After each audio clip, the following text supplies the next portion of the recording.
think it must have been 2016 when Lucasfilm got in touch, and obviously they're in the UK making films, making big films, and they were looking to mix up the kind of skill set behind the camera a bit. They've been working really hard. You can see in their films that they've been working really hard to make sure there was lots of diversity on camera. And I think what Kathy Kennedy recognised was that when she actually got onto set, the UK production crews have historically been quite sort of male and quite white. So she wanted to take that sort of passion for sort of diversity on screen and make sure they were doing something off screen. Now, for us, fortunately, we've been running a sort of BFI Film Academy program for a number of years for 16 to 19-year-olds who have decided they want to work in film, and they've started to identify which areas of film they might be interested in pursuing. So it was just a really serendipitous moment where we could say, this is something you want to do, you're trying to reach young people. We've got a program that runs 50 sort of courses over a year around the country that's bringing people in, so let's put it together. Well, I think we've got to make the most of this opportunity when we've got lots of studio productions, making the most of the UK tax relief and bringing, for some of the studios, quite a significant part of their entire sort of production slate to the UK and spending lots of money in the UK. And we need to sort of capitalise on that as a sort of training moment where we can sort of train up a lot of new entrants into the film industry. And we know that there's lots of shortages in the film industry in every department.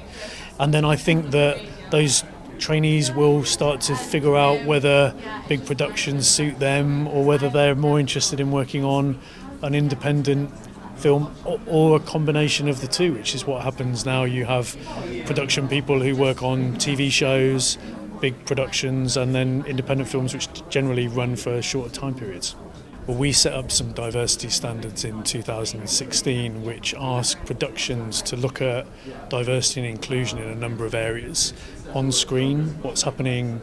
on camera, what's happening behind the camera,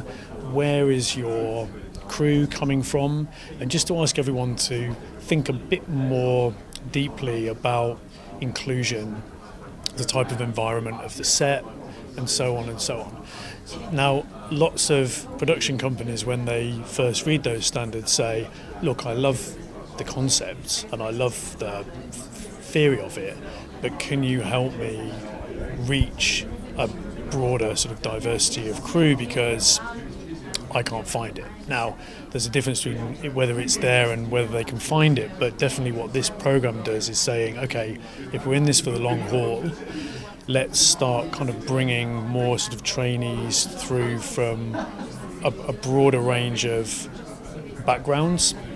And then I think, as this program has already proven, them kind of moving up into kind of other kind of paid jobs very quickly, then I think that our diversity stands are asking for one thing, and a program like this is helping to deliver on it from the other side. We ran a skills audit, I guess, last year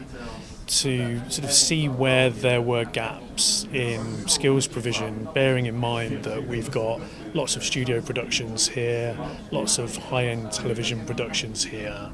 and all of the independent productions are kind of shooting year-round. And we identified that there were probably around sort of 10,000 job opportunities that we needed to sort of identify new sort of skilled entrants, or not new skilled entrants, but where those skill sets already existed and just needed kind of converting perhaps. So this is us very kind of statistically looking at a demand and a number and coming up with programs that can start to kind of respond to that over the next few years.